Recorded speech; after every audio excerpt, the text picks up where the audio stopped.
देख रहे हैं अलवर न्यूज, आपके साथ मैं हूं हेमा। सबसे पहले नजर डाल लेते हैं आज की हेडलाइंस पर। कठुमर पुलिस ने देशी शराब की जब्त की 37 पेटियां, कार चालक अंधेरे का फायदा उठाकर हुआ फरार।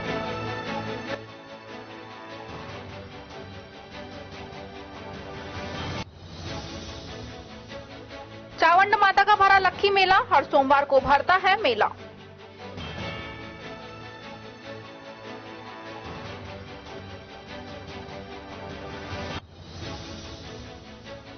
लूट के 3 शातिर बदमाश गिरफ्तार, सूने क्षेत्र में राहगीरों को लूटते हैं बदमाश।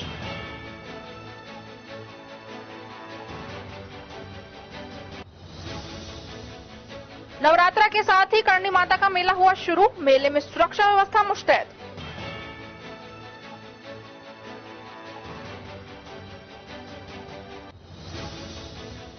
और अब खबरें विस्तार से। भिवाड़ी यूआईटी फेज 3 थाना पुलिस ने मोटरसाइकिल चोरों के खिलाफ भिवाड़ी थाना व यूआईटी फेज 3 थाना अंतर्गत मोटरसाइकिल को चोरी कर ले जाने वालों पर बड़ी कार्रवाई करते हुए मोटरसाइकिल चोर आयुष को गिरफ्तार किया है। वहीं आयुष ने पुलिस के सामने भिवाड़ी थाना इलाके में तथा थाना यूआईटी फेज 3 थाना इलाके में पूर्व में भी करीब 4 मोटरसाइकिल चोरी करना कबूल किया है। पुलिस को आरोपी आयुष से पूछताछ में इलाके में सक्रिय अन्य मोटरसाइकिल चोरों व चोरी का माल खरीदने वालों के बारे में मिली महत्वपूर्ण जानकारियां मिली हैं।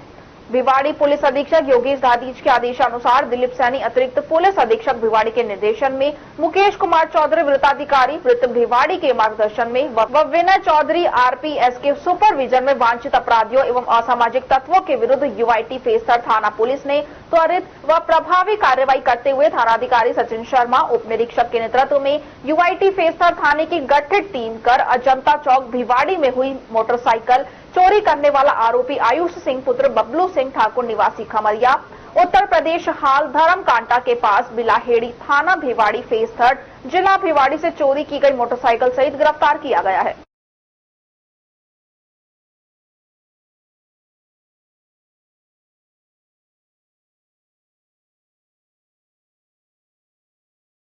आगामी विधानसभा चुनाव को देखते हुए भिवाड़ी पुलिस के साथ साथ भिवाड़ी आबकारी विभाग भी अवैध देशी शराब तस्करों पर अंकुश लगाने में लगा हुआ है। इलेक्शन कमीशन ने जब से राजस्थान में चुनाव की तारीखों की घोषणा की है तभी से पुलिस सक्रियता से काम कर रही है। तारीखों की घोषणा होने से लेकर अब तक हजारों लीटर अवैध शराब और देसी हद का शराब नष्ट करवाई जा चुकी है। साथ ही कई दर्जनों भट्टियां भी तोड़ी जा चुकी हैं। इसी तरह मंगलवार को भिवाड़ी आबकारी विभाग ने कार्रवाई करते हुए करीब 2200 लीटर अवैध देसी शराब नष्ट की है। भिवाड़ी आबकारी इंस्पेक्टर सुमेर सिंह ने बताया कि मंगलवार को की गई कार्रवाई में क्षेत्र की कहरानी, फलसा, गुडली, ग्वालदा मोड़, धोली पहाड़ी, टपुकड़ा, धीरियाबास, निम्बाहेड़ी, शाहपुर, कलाका गांव में रेड मारी गई, जिसमें 2200 लीटर वॉश नष्ट की और मौके पर ही अवैध शराब बनाने वाली 4 भट्टियों को भी तोड़ा गया है। इस मामले को लेकर 3 एफआईआर दर्ज कर 7 पेटी देसी मदिरा संतरा फॉर सेल हरियाणा लिखी हुई बरामद की गई है। कार्रवाई के दौरान अवैध शराब बनाने के आरोप में कहरानी के रहने वाले रशीद पुत्र गफूर मेव,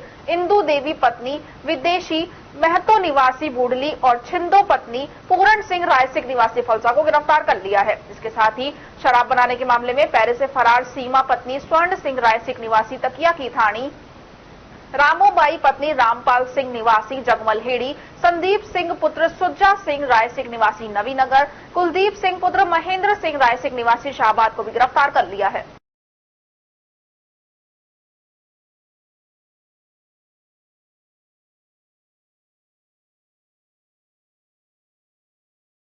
खेडली थाना पुलिस ने थाना अधिकारी महावीर प्रसाद के नेतृत्व में शराब पीकर झगड़ा करने एवं संदिग्ध स्थानों पर उत्पात मचाते, धूम्रपान, ध्वनि प्रदूषण आदि कई मामलों में 15 जनों को गिरफ्तार कर लिया है। आगामी 25 नवंबर को होने वाले विधानसभा चुनाव के मद्देनजर खेडली थाना क्षेत्र में अपराधियों में भय तथा शांतिपूर्ण तरीके से मतदान कराने को लेकर पुलिस एक्शन मोड पर आ चुकी है। कठुमर सर्किल सीओ अशोक चौहान ने बताया कि खेडली थाना प्रभारी महावीर प्रसाद, एएसआई जगजीवन मीना, भोला राम, हेड कांस्टेबल भूप सिंह, नरेंद्र कुमार ने थाना क्षेत्र के विभिन्न स्थानों पर दबिश देकर 15 जनों को विभिन्न मामलों में गिरफ्तार किया है, जिसमें ध्वनि प्रदूषण, धूम्रपान करने, सार्वजनिक स्थानों पर शराब पीकर उत्पात मचाने, झगड़ा करने आदि मामलों में कार्रवाई की गई है। पुलिस अधीक्षक के निर्देश पर भयमुक्त और निष्पक्ष शांतिपूर्ण ढंग से मतदान कराने को लेकर लगातार कार्रवाई की जा रही है, जिसमें 15 जनों को गिरफ्तार कर लिया है।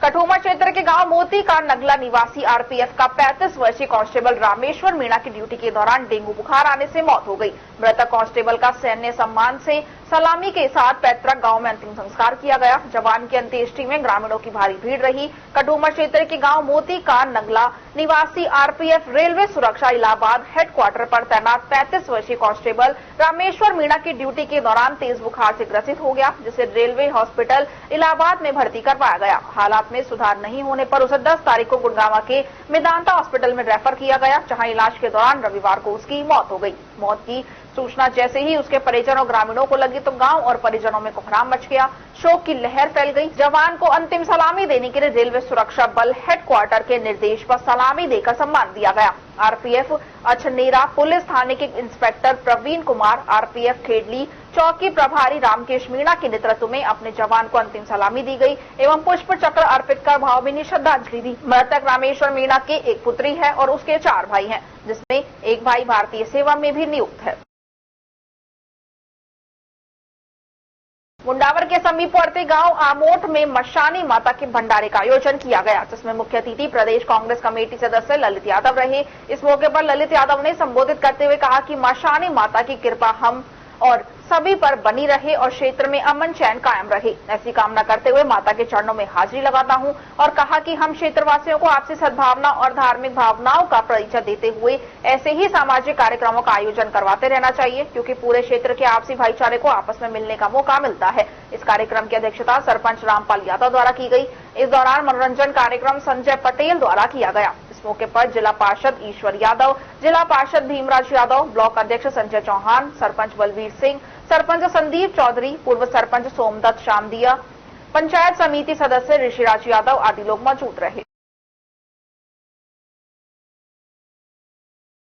सकट कस्बा स्थित बैंक ऑफ बड़ौदा की शाखा प्रबंधक रेखा सैनी ने मंगलवार को एक निर्धन महिला को उसके पति की आकस्मिक मृत्यु हो जाने के बाद प्रधानमंत्री जीवन ज्योति बीमा योजना के अंतर्गत 2 लाख रुपए की राशि का बीमा क्लेम का भुगतान किया। बैंक की शाखा प्रबंधक रेखा सैनी ने बताया कि राजगढ़ निवासी जय बाबू बैरवा ने दिसंबर 2021 में बैंक ऑफ बड़ौदा की शाखा सकट में अपना बैंक खाता खुलवाकर बैंक में प्रधानमंत्री जीवन ज्योति बीमा योजना के अंतर्गत अपना बीमा करवाया गया था। शाखा प्रबंधक ने बताया कि जय बाबू बैरवा की अप्रैल 2023 में आकस्मिक मृत्यु हो जाने के बाद उसकी धर्मपत्नी हेमा बैरवा को शाखा में बुलाकर बीमा क्लेम की 2 लाख रुपए की राशि का चेक सौंपकर 2 लाख रुपए की राशि का बैंक द्वारा भुगतान किया गया। इस मौके पर bank officer Deepak Kumar Chhawaria, head cashier Santram Meena, Babulal Meena सहित बैंक स्टाफ मौजूद रहा। आज हमारी बैंक ऑफ बड़ौदा की शाखा सकट द्वारा एक निर्धन महिला को उनके पति की मृत्यु के उपरांत प्रधानमंत्री जीवन ज्योति बीमा योजना के तहत 2 लाख रुपए का चेक दिया था। इनके पति जय बाबू निवासी राजगढ़, इन्होंने हमारी शाखा में दिसंबर 21 में अपना बचत खाता खुलवाया और प्रधानमंत्री जीवन ज्योति बीमा योजना में अपना इंश्योरेंस करवाया, जिसका प्रीमियम 436 रुपए था। इसी कारणवश उनके पति जय बाबू जी का आकस्मिक निधन अभी अप्रैल 2023 में हो गया। इसके पश्चात जब इनकी धर्मपत्नी ने हमें इस विषय में अवगत करवाया तो बैंक के कर्मचारियों द्वारा इस प्रोसेस को आगे बढ़ाया गया और इन्हें जीवन ज्योति बीमा योजना का 2 लाख रुपए का चेक आज बैंक द्वारा सुपुर्द किया गया।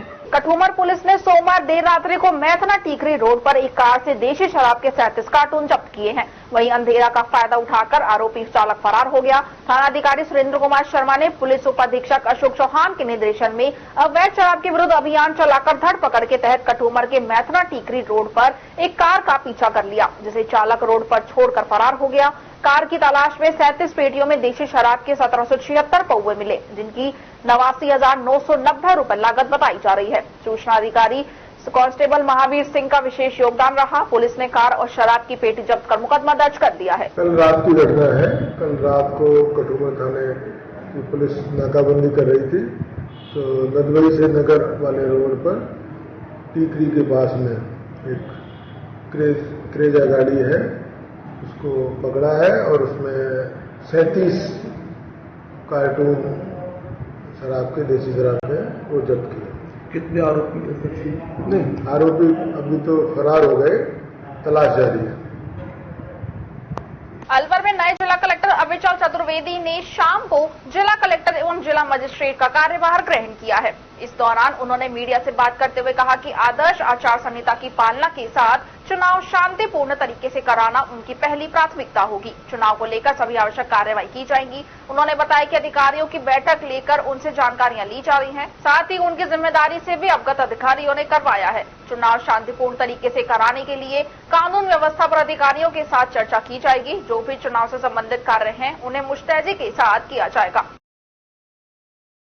सबसे पहले यहाँ पे आज मैंने जो अपना कार्यभार ग्रहण किया है, तो चुनाव आयोग के निर्देशानुसार यहाँ पे मैं अभी पदस्थापित हुआ हूँ, तो मेरी पहली प्राथमिकता जो है वो चुनाव, विधानसभा चुनाव शांतिपूर्ण तरीके से फ्री एंड फेयर इलेक्शंस करवाने की ही रहेगी। और उसके लिए जो भी आवश्यक कार्रवाई होगी वो हम लोग समय समय पर करेंगे। अभी हमने एक छोटी सी मीटिंग अधिकारियों से यहाँ पे रखी है, जिसमें कि हम सभी जो कंसर्न्ड अधिकारी हैं, जिनको विभिन्न प्रकार की जिम्मेदारियां दी गई हैं चुनाव से संबंधित, उनसे उनकी जिम्मेदारियों के संबंध में एक अपडेट लेंगे। और साथ ही एसपी साहब के साथ भी बैठ के हम चर्चा करेंगे कि यहाँ पे कानून व्यवस्था की, जिले में अन्य प्रकार की कोई गतिविधियां चुनाव से संबंधित जो चल रही हैं, उनके बारे में जो पुलिस लगातार कार्रवाई कर रही है, उसके बारे में पूरी जानकारी लेकर, और जो भी यहाँ पे आवश्यकता है, जिस तरह की प्राथमिकताएं हैं चुनाव को सही तरीके से करवाने के लिए, उनको पूरी तरह से हम करेंगे। और चाहे आदर्श आचार संहिता की पालना हो, चाहे कोई वल्नरेबिलिटी मैपिंग हो, जिसमें कि हमें ये देखना है कि कौन से बूथ्स वल्नरेबल हैं, बूथों पे मतदाताओं के लिए सही प्रकार की सुविधाएं उपलब्ध कराना हो, और भी जो सही समय पर चुनाव की जो दल हैं, पोलिंग पार्टीज हैं, उनका गठन करना, उनकी ट्रेनिंग करवाना, उनको सही तरीके से इस चुनाव के कार्य के लिए सही तरीके से उनको ट्रेन करना, इन सभी गतिविधियों को हम यथासंभव बेहतर तरीके से करने का प्रयास करेंगे। और जो हमारे पास फीडबैक आएगा, चाहे वो आप लोगों के माध्यम से आए, चाहे जनता के माध्यम से आए, उस पर तुरंत सही तरीके से प्रतिक्रिया देके और आवश्यक कार्रवाई की जाएगी। सर, ये प्रबंधन कैसे रहेगा? 3 जिले में 3 कलेक्टर्स अलग हैं जी, जिससे जो बीते कलेक्टर हैं उनके साथ शायद थोड़ी समस्या इस बात को लेकर। देखिए, मुझे नहीं पता समस्या का, मैं नहीं कह सकता, लेकिन मैं इतना जानता हूं कि जिले 3 हैं, रेवेन्यू डिस्ट्रिक्ट्स 3 बन गए हैं, लेकिन निर्वाचन के हिसाब से एक ही जिला है, और एक उसके जिला निर्वाचन अधिकारी के रूप में मुझे कार्य करने का यहाँ पे आज अवसर मिला है। तो उस हिसाब से अगर हम देखें तो निर्वाचन के हिसाब से जो व्यवस्था पहले थी उसमें कोई विशेष परिवर्तन नहीं हुआ है। हमें उन्हीं सभी चीजों को वापस से करना है और बेहतर तरीके से करना है। अचीवर्स एकेडमी की तरफ से 21 जनवरी 2024 को अचीवर्स स्कॉलरशिप कम एडमिशन टेस्ट ASAT परीक्षा का पोस्टर विमोचन 16 अक्टूबर को संस्था के बच्चों एवं शिक्षकों के द्वारा किया गया है। इसी के साथ ही अलवर की सबसे बड़ी स्कॉलरशिप परीक्षा की ऑनलाइन ऑफलाइन आवेदन की प्रक्रिया प्रारंभ कर दी गई है। इस परीक्षा में कक्षा 5वीं से 12वीं तक के पढ़ने वाले तथा JEE और नीट की तैयारियों के इच्छुक विद्यार्थियों को कोर्स फीस में लाखों रुपए की स्कॉलरशिप दी जाएगी तथा भारत के सबसे बड़े वैज्ञानिक संस्थान इसरो बेंगलुरु जाने का भी सुनहरा अवसर प्राप्त होगा। अचीवर्स एकेडमी के निदेशक अमित भार्गव ने बताया कि इस परीक्षा के जरिए JEE व नीट प्री फाउंडेशन डिवीजन के विद्यार्थियों को NTSC ओलंपियाड की तैयारी के लिए फीस में अनुदान मिलेगा व इसरो यात्रा करने का भी मौका मिल सकेगा। ASAT परीक्षा में शामिल होने वाले प्रत्येक विद्यार्थी को स्कॉलरशिप का लाभ मिलेगा। ASAT परीक्षा का प्रश्न पत्र विद्यार्थी की वर्तमान कक्षा के पाठ्यक्रम पर आधारित होगा व प्रश्नों का स्तर कॉम्पिटिटिव होगा। ASAT परीक्षा में नेगेटिव मार्किंग भी होगी। अन्य जानकारी के लिए विद्यार्थी के लिए हेल्पलाइन नंबर 8502833300 और 8502833305 पर भी संपर्क किया जा सकेगा।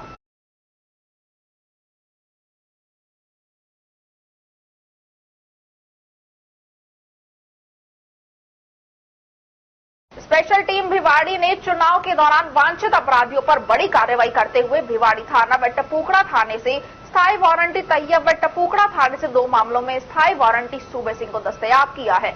भिवाड़ी पुलिस अधीक्षक योगेश दाधीच के अनुसार जड़ तफ्तीश प्रकरणों एवं वांछित फरार आरोपियों की धरपकड़ के लिए चलाए जा रहे अभियान को सफल बनाए हुए दिलीप कुमार अतिरिक्त पुलिस अधीक्षक भिवाड़ी, मुकेश चौधरी वृत्ताधिकारी वृत्त भिवाड़ी, विनय चौधरी RPS के सुपरविजन में दारा सिंह प्रभारी DST भिवाड़ी के निर्देशन में गठित टीम द्वारा कार्रवाई करते हुए थाना भिवाड़ी से स्थायी वारंटी तैयब व थाना टपोकड़ा से 2 मामलों में स्थायी वारंटी सूबे सिंह को दस्तयाब किया गया है।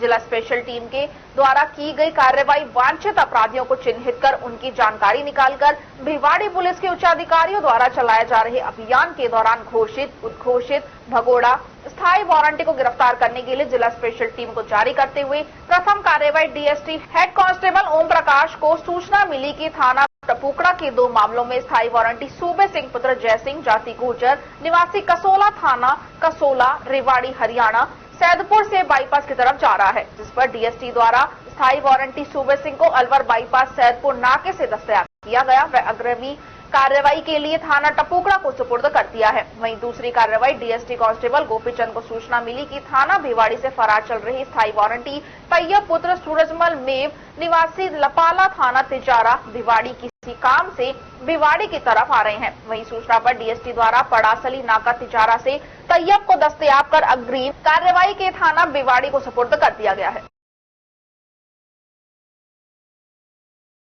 एसकेएम पब्लिक स्कूल ने संगीत के प्रचार और प्रसार के लिए एक महत्वपूर्ण कदम बढ़ाया है। रचनात्मकता और संगीत शिक्षा में परंपरागत विशेषज्ञ अंजना कौशिक एवं सुधा तोमर द्वारा लिखित पुस्तक सुर साधना का विद्यालय प्राचार्य डॉक्टर प्रभात कौशिक द्वारा विमोचन किया गया। इस पुस्तक के द्वारा विद्यार्थियों को गायन व संगीत का उचित ज्ञान प्राप्त करने का सुनहरा अवसर प्राप्त होगा। ये पुस्तक विद्यार्थियों को संगीत के विभिन्न आयामों जैसे ताल, राग और स्वर के विषय में शिक्षा प्रदान करेगी।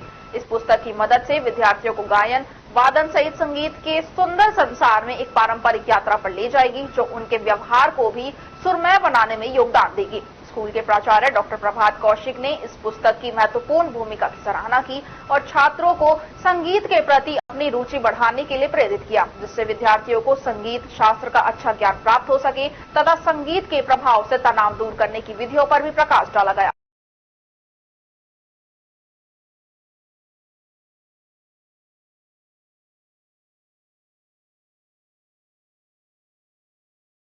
अलवर भरतपुर रोड पर स्थित ग्राम जुगरावर में चावंड माता के मंदिर पर चावंड माता के लक्की मेले का आयोजन हुआ। इस मेले का आयोजन हर सोमवार को होता है। इस अवसर पर मंदिर में लगी प्रतिमाओं का अलौकिक श्रृंगार कर मंदिर को आकर्षक लाइटों से सजाया गया। मंदिर के सेवक मनीष प्रजापति व नरेश प्रजापति ने बताया कि बड़ौदा में कस्बे से 5 किलोमीटर दूर अलवर भरतपुर मार्ग पर स्थित जुगरावर की पहाड़ियों की तलहटी के नीचे स्थित प्राचीन चावंड माता का मंदिर है, जो वर्षों से श्रद्धालुओं की आस्था का केंद्र बना हुआ है। यहाँ आसपास से दूर दराज से श्रद्धालु मनौती लेकर आते हैं और मनोकामना पूरी होने पर श्रद्धालु यहाँ आकर मंदिर में विभिन्न प्रकार के अनुष्ठान करते हैं तथा सवामणि चढ़ाते हैं। मेले का आयोजन हर सोमवार को किया जाता है और यहाँ पर हर वर्ष की पीपल पूर्णिमा पर विशाल मेले का आयोजन भी किया जाता है। मेले में हरियाणा, उत्तर प्रदेश, पंजाब, दिल्ली, राजस्थान सहित अनेक जिलों के श्रद्धालु यहाँ पर पहुँचते हैं और मालपुआ की सवामणि चढ़ाते हैं और भंडारा करते हैं। नवरात्रों के दिन मंदिर में प्रतिदिन दुर्गाष्टमी पर विशेष पूजन कर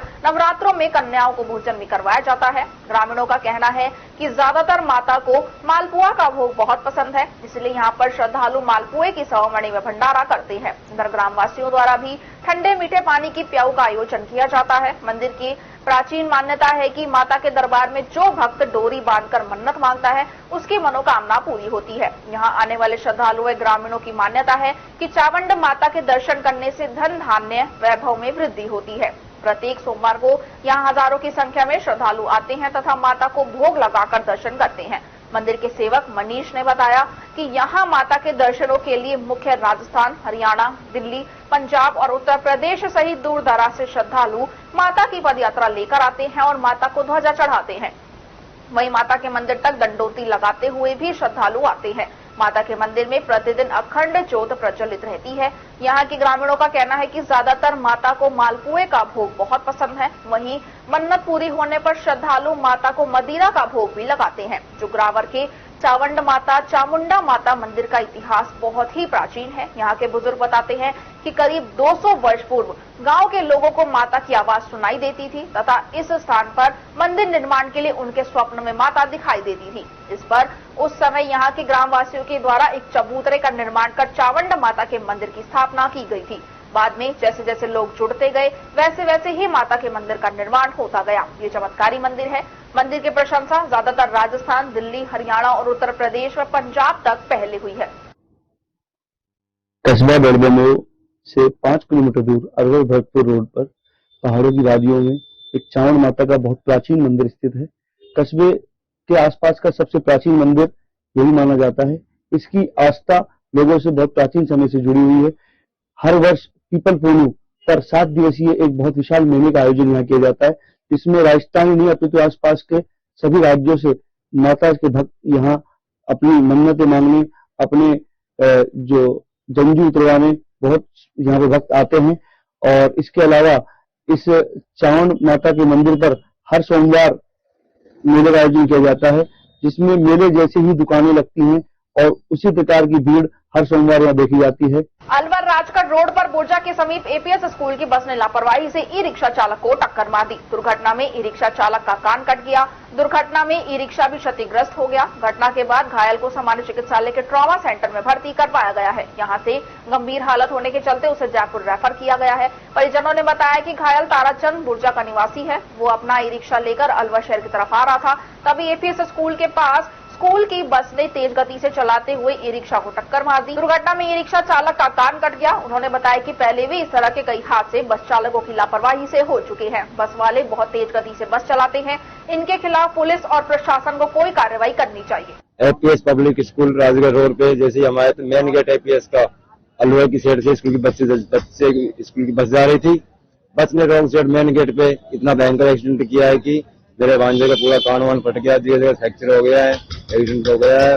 वो कंडक्टर की बस को अंदर लेके मेन गेट की तरह लगा लिया था। आए दिन इतनी स्पीड से बस चलती है, वहाँ पे हम रहने वाले बुरजा के हैं, एपीएस वाला प्रशासन कोई ध्यान नहीं देता है। इतनी स्पीड चलाते हैं कंडक्टर, क्योंकि उनका हाथ साफ करने के लिए ड्राइवर बस नहीं चलाते हैं वहाँ, क्योंकि लिवारी के यहाँ आसपास दादागिरी करते हैं, वहाँ बहुत ही स्पीड से बस चलाते हैं। वो एपीएस स्कूल की बस्ती हो, एपीएस स्कूल की बस्ती अंदर ले लिया, ताला लगा दिया बस को लेके अंदर। अब ताराचंद जी की लगी है, ताराचंद हाथ लगी है, कान फट गया उनका, कान तो सर पे लगी है, सर पे लगी है, जयपुर रेफर कर दिया गया अलवर से। खबरों में वक्त तो चला एक छोटे से ब्रेक का। ब्रेक के बाद जल्द लौटेंगे। आप बने रहिए अलवर न्यूज के साथ। तेज दिमाग, पैनी नजर और निर्णय लेने की क्षमता आपको बनाती है देश का स्वर्णिम भविष्य। नरेंद्र तिवारी IAS एकेडमी, जो कि है सभी प्रतियोगी परीक्षाओं के लिए सर्वश्रेष्ठ संस्था, जहां का उन्नत माहौल और सही मार्गदर्शन आपको RAS, IAS, शिक्षक, REET, SSC, railway, Delhi police, Rajasthan police, SI, patwari, STC और BEd जैसी प्रतियोगी परीक्षाओं में सफलता का रास्ता दिखाएगा। अलवर की सर्वश्रेष्ठ प्रतियोगी संस्था Narendra Tiwari IAS academy, railway station के पास, लिटिल बर्ड स्कूल के पीछे, नेहरू नगर, अलवर।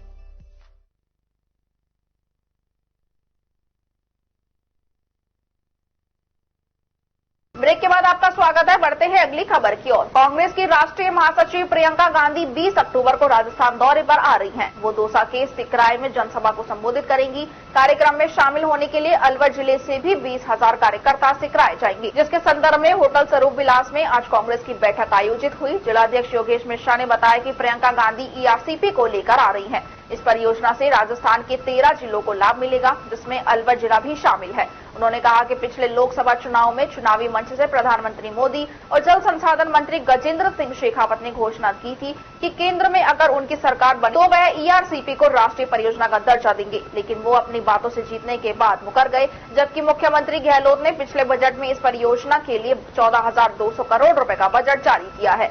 उन्होंने कहा कि मुख्यमंत्री ने कहा कि केंद्र सरकार परियोजना में सहयोग नहीं कर रही, लेकिन फिर भी राजस्थान सरकार इस परियोजना को बना कर रहेगी। बैठक को अनेक वक्ताओं ने संबोधित किया। इस अवसर पर विधायक बाबूलाल बैरवा, दीपचंद खैरिया, साफिया खान, श्वेता सैनी, कमलेश सैनी, राजेश कृष्ण सिद्ध, संजय यादव, प्रीतम मेहंदीरत्ता सहित अन्य कांग्रेस के कार्यकर्ता मौजूद रहे। देखिए, हमारे अखिल भारतीय कांग्रेस कमेटी की राष्ट्रीय महासचिव सम्मान्य प्रियंका गांधी जी का आने वाली 20 तारीख को सिकराय विधानसभा क्षेत्र का दौरा है और ईस्टर्न कैनाल परियोजना को लेकर के वो आ रही है। तो अलवर जिले के लोगों में भारी उत्साह है, क्योंकि अलवर जिला भी उन 13 जिलों में जिनका ईस्टर्न कैनाल के आने से उनको पानी मिलेगा। पिछले लोकसभा चुनाव की चुनावी सभाओं में माननीय नरेंद्र मोदी जी ने गजेंद्र सिंह शेखावत, जो इनके जल संसाधन मंत्री हैं, इन्होंने चुनावी मंच से घोषणा की थी कि अगर केंद्र में सरकार बनेगी तो ERCP को राष्ट्रीय परियोजना घोषित करेंगे, लेकिन वो अपनी बात से मुकर गए। मैं धन्यवाद देना चाहता हूं राजस्थान के यशस्वी मुख्यमंत्री अशोक गहलोत जी को, जिन्होंने 14,200 करोड़ रुपए पिछले बजट में ईआरसीबी के लिए पास किए और ये कह दिया कि चाहे केंद्र सरकार इसको राष्ट्रीय परियोजना घोषित करे या नहीं करे, मैं ईआरसीबी को बना करके रहूंगा। अलवर जिले से 20,000 आदमी से ज्यादा जाए, हालांकि हम टारगेट 15 दिया, लेकिन यहाँ जो उत्साह हमारे कार्यकर्ताओं में 20,000 से ज्यादा लोग वहां पहुंचेंगे। अरावली विहार थाना पुलिस ने कालीमोरी फाटक के आसपास के सुनसान क्षेत्र में रात को लूट करने वाले 3 बदमाशों को पकड़ा है, जिनमें दीपक उर्फ दीपू पुत्र मंजीत सिंह निवासी गोविंदगढ़, मोहित चांगेड़ निवासी दिवाकरी मुल्तान नगर और सुधांशु निवासी वैशाली नगर कैमाल के हैं, जिन्होंने रेवाड़ी जंक्शन के मैनेजर से भी लूट की थी। अरावली विहार थाने के एएसआई ओम प्रकाश ने बताया कि ये तीनों युवक रात को बाइक लेकर निकलते थे, खासकर रेलवे जंक्शन के आसपास कालीमोरी फाटक और मौजपुर हाउस की तरफ खड़े हो जाते थे। जब इनको कोई व्यक्ति आता दिखाई देता था तो ये उसे रोक लेते थे, फिर जबरदस्ती पैसे, पर्स व अन्य कीमती सामान लूट लेते थे। ऐसा ही मामला रेवाड़ी जंक्शन के मैनेजर ओम प्रसाद के साथ हुआ था, जिसका मोबाइल व नकदी लूट ली थी। उसके बाद पुलिस इन बदमाशों की तलाशी में लगी हुई थी।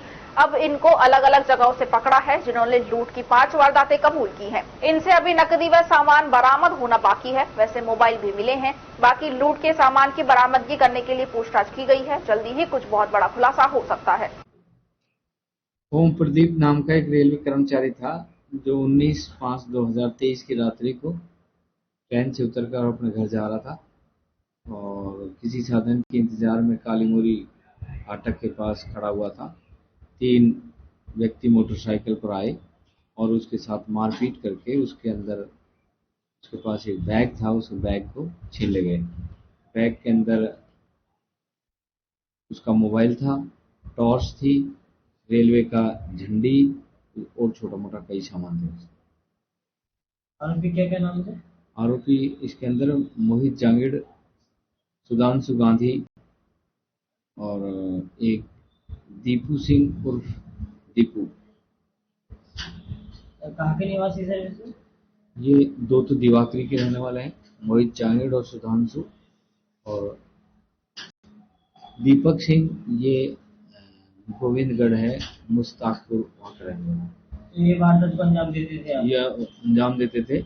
इन्होंने 5 वारदातों को अंजाम दिया है, जिसमें 3 में पहले गिरफ्तार हो गए, एक गिरफ्तार किए, जेल से प्रोडक्शन पर वारंट। विधानसभा आम चुनाव के मद्देनजर शांतिपूर्ण मतदान को लेकर पुलिस अधीक्षक सुरेंद्र सिंह के निर्देशन में किशनगढ़ बास क्षेत्र में फ्लैग मार्च निकाला गया। अतिरिक्त पुलिस अधीक्षक नरोत्तम लाल के पर्यवेक्षण में सीआरपीएफ व थाना किशनगढ़ बास पुलिस टीम के जवानों द्वारा फ्लैग मार्च निकाला गया। आमजन से शांतिपूर्ण तरीके से आचार संहिता की पालना व स्वतंत्र व निष्पक्ष चुनाव की अपील की गई है। नवरात्र का पर्व शुरू होते ही करणी माता के मेले का भी आगाज हो गया है। प्राचीन परंपरा के अनुसार हर वर्ष नवरात्र के दिनों में बाला किला स्थित करणी माता का मेला लगता है, जहां दूर दूर से लोग माता के दर्शन करने के लिए आते हैं। करणी माता के मंदिर में लोग मनौती मांगते हैं और चुन्नी बांधते हैं। मनौती पूरे होने पर डंडोती लगा करके माता के दर्शन करके उन्हें धन्यवाद देने आते हैं। करणी माता के मेले में लोग अपनी मनोकामना पूरी होने पर भंडारे का भी आयोजन करते हैं। साथ ही मेले में जगह जगह जल सेवा भी लगाई हुई थी। इन दिनों टाइगर की साइटिंग होने की वजह से सुरक्षा व्यवस्था भी कड़ी की हुई है। मेले में आमजन के लिए प्रतापबंद से करणी माता के मंदिर तक वृद्धजन और निःशक्त जन के लिए आने व ले जाने के लिए निःशुल्क गाड़ी की भी व्यवस्था की गई है। साथ ही सुरक्षा की दृष्टि से यहाँ एम्बुलेंस और अग्निशमन गाड़ी की भी व्यवस्था है।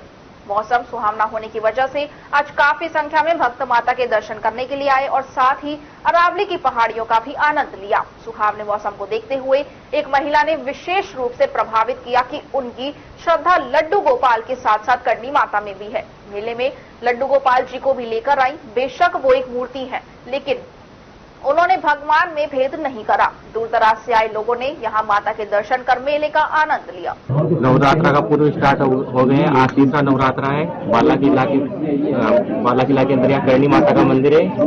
यहाँ पर श्रद्धालुओं का आवाजाही लगी हुई है। बहुत अच्छा मंदिर है, आप यहाँ आइए। प्राचीन मंदिर है और यहाँ प्रताप सिंह की छतरी बनी हुई है।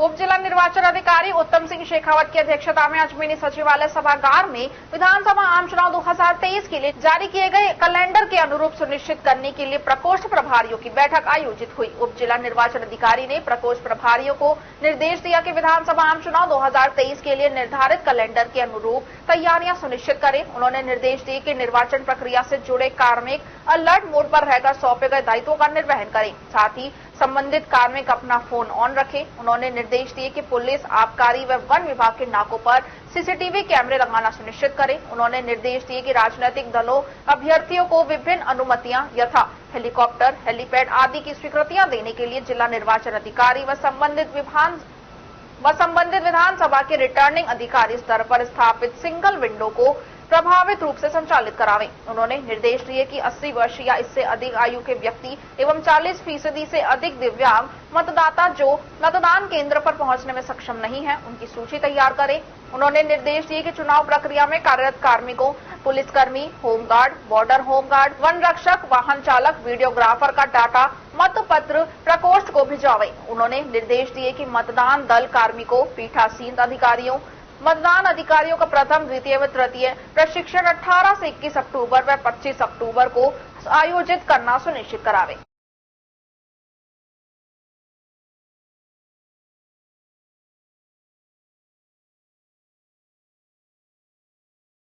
खबरों में वक्त तो चला है एक छोटे से ब्रेक का। ब्रेक के बाद जल्द लौटेंगे, आप बने रहिए अलवर न्यूज के साथ। डॉक्टर राजेश करसा, फोर्टिस एक्सकोर्ट हॉस्पिटल जयपुर के द्वारा गुर्दा रोग विशेषज्ञ एवं किडनी ट्रांसप्लांट परामर्श की सुविधा।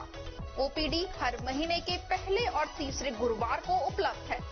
मिलने का समय Sania hospital, plot number 248, 249, NEB Subhash Nagar, दोपहर 12 से 2 बजे तक और Solanki hospital, plot number 10, Ram Kutir, Ashok circle, दोपहर 2:30 बजे से 4:30 बजे तक। अपॉइंटमेंट के लिए संपर्क करें 9414248426। मेरा नाम डॉक्टर राजेश कुमार गरसा है। मैं सीनियर कंसल्टेंट और किडनी ट्रांसप्लांट फिजिशियन हूँ फोर्टिस एस्कॉर्ट हॉस्पिटल जयपुर में। मैं अलवर में अपनी सेवाएं देता हूं महीने के पहले और तीसरे बृहस्पतिवार को सुबह 11 से 2 सानिया हॉस्पिटल में, शाम को 2:30 से 4 सोलंकी हॉस्पिटल में। और मेरा कार्य है किडनी के संबंधित रोगियों का इलाज करना, जैसे सूजन आना, किडनी संबंधित और कोई बीमारी, और हम किडनी ट्रांसप्लांट का परामर्श और एवं किडनी ट्रांसप्लांट करते हैं। हमारे यहाँ रेगुलर किडनी ट्रांसप्लांट होते हैं और आपको बहुत ही अच्छी सुविधा के साथ बढ़िया ट्रांसप्लांट करवा सकते हैं। मेरी सेवाएं आप सबके लिए अवेलेबल है, तो आप सब इसका लाभ उठाएं। धन्यवाद। ब्रेक के बाद आपका स्वागत है। बढ़ते हैं अगली खबर की ओर। नवनियुक्त जिला कलेक्टर अविचल चतुर्वेदी राजगढ़ उपखंड कार्यालय पहुंचे, जहां उन्होंने राजगढ़ लक्ष्मणगढ़ विधानसभा क्षेत्र के संबंधित अधिकारियों की बैठक ली। उन्होंने बताया कि बैठक में निर्वाचन की तैयारियों के संबंध में व आचार संहिता के पालन कराने के कार्य को लेकर आवश्यक दिशा निर्देश दिए हैं। वहीं उन्होंने अधिकारियों को सभी प्रकार की गतिविधियों पर पैनी नजर रखने के दिशा निर्देश भी दिए हैं। जिला कलेक्टर चतुर्वेदी ने बताया कि बड़े विद्यालयों में लगभग सभी सुविधाएं मौजूद है। कहीं शहर में कुछ कंजेस्टेड विद्यालयों, मतदान केंद्रों पर विद्युत, पानी सहित अन्य सुविधाओं की कमी को पूरा करने के लिए भी आवश्यक दिशा निर्देश दिए गए हैं। इधर उन्होंने कस्बे के सामुदायिक स्वास्थ्य केंद्र पर निरीक्षण कर DCMO डॉक्टर रामस्वरूप मीणा व प्रभारी डॉक्टर रमेश मीणा को आवश्यक दिशा निर्देश दिए हैं। इस मौके पर SDM ओम प्रकाश मीणा, तहसीलदार जोगीता मीणा, DSP उदय सिंह मीणा, राजगढ़ थानाधिकारी रामजीलाल मीणा सहित सभी विभागीय अधिकारी मौजूद रहे। देखिए, आज हमने यहाँ पे राजगढ़ में निर्वाचन से संबंधित सभी अधिकारियों की बैठक ली है राजगढ़ विधानसभा क्षेत्र के लिए, जिसमें कि SDM साहब भी जो है वो राजगढ़, SDM लक्ष्मणगढ़ दोनों का क्षेत्र लगता है यहाँ पे, साथ ही संबंधित पुलिस के अधिकारी और तहसीलदार साहिबान, BDO साहिबान और अन्य विभाग जो इसमें शामिल हैं। तो उसमें निर्वाचन की तैयारियों के संबंध में आदर्श आचार संहिता की पालना अभी जो करवाई जानी है उसमें कोई कोताही नहीं होनी चाहिए। साथ ही साथ यदि किसी प्रकार का कोई कैश या लिकर या इस तरह की कोई संभावना है तो उस पर पैनी नजर होनी चाहिए और बहुत सख्त कार्रवाई करनी चाहिए। इसी तरह के निर्देश दिए गए हैं। इसके अलावा जब निर्वाचन प्रक्रिया जब फॉर्मली शुरू होगी नोटिफिकेशन के बाद, तो क्या क्या तैयारियां की जानी है और किस तरह से मतदान केंद्रों की व्यवस्था देखी जानी है, इस बारे में हमने जो संबंधित विभाग हैं, चाहे पंचायत समिति के द्वारा हो, चाहे PWD हो, चाहे बिजली विभाग हो, इनको कैसे वहां पे बेहतर सुविधा करनी है वोटरों के लिए, उसके बारे में भी निर्देश दिए गए हैं। और वोटिंग के दिन मतदाताओं के लिए सबसे अच्छी सहूलियत से किस तरह से उनको मतदान करवाया जाए और बिल्कुल स्वतंत्र और निष्पक्ष चुनाव हो, ये कैसे सुनिश्चित किया जाए। यदि कोई वल्नरेबल ऐसे कोई कम्युनिटी है जिनको कि दबाव में लाके कोई परेशान कर सकता है, तो उसके बारे में अभी से हमें पूरा उनको कॉन्फिडेंस देना है कि इस तरह की कोई समस्या नहीं होनी चाहिए। और यदि कोई इस तरह के दबंग टाइप के लोग हैं तो पुलिस को उनको पाबंद करना है, ताकि चुनाव के दिन किसी भी आदमी को किसी दबाव में जाके मतदान ना करना पड़े या फिर उसको मतदान करने से कोई ना रोके। बूथों का निरीक्षण मैंने अभी आते समय रास्ते में किए थे, तो मामूली चीजें हैं, कोई खास बात नहीं है। बूथ जो है विशेष तौर पे जो सीनियर सेकेंडरी स्कूल्स हैं वहां पे बूथों में सब तरह की सुविधाएं हैं। हमने ध्यान उन जगहों पे देना है जो आमतौर पे क्या होता है कि जो शहर के बूथ होते हैं कई बार वो कंजेस्टेड होते हैं, थोड़े से बहुत कई बार उनमें जगह कम होती है, तो वहां पे विशेष ध्यान देना है। साथ ही साथ जो कुछ एक ऐसे प्राइमरी स्कूल होते हैं जो कि मर्ज हो गए हैं, बंद हो गए हैं, वहां पे अगर बिजली का कनेक्शन टेम्पररी देने की आवश्यकता है तो वो हम उस पर ध्यान दे रहे हैं। और यदि वहां पे क्लासें रेगुलर नहीं चल रही हैं तो और भी हो सकता है वहां पे कुछ झाड़ झंखाड़ हो गया हो, इस तरह की चीजें होंगी तो उनको सफाई करवा के अच्छे से तैयार करना। बड़ौदा में कस्बे के प्राचीन शिव मंदिर हॉस्पिटल के सामने से द्वितीय ध्वज जुगरावर चावंड माता के लिए रवाना हुई। श्रद्धालु अंकित खंडेलवाल ने बताया कि नवरात्रों में द्वितीय ध्वज यात्रा रवाना हुई है। ये ध्वज यात्रा प्राचीन शिव मंदिर हॉस्पिटल सामने से प्रातः 7:15 बजे से रवाना हुई। ध्वज यात्रा से पूर्व विधि विधान से पूजा अर्चना कर आरती की गई। नाचते गाते हुए चावंड माता मंदिर जुगरावर के लिए रवाना हुई। श्रद्धालुओं ने ध्वज 8:15 बजे चावंड माता मंदिर पहुंचकर माता के मंदिर में चढ़ाई व पूजा अर्चना की व सुख समृद्धि की कामना की। खबरों में बस इतना ही। आप बने रहिए अलवर न्यूज के साथ। नमस्कार।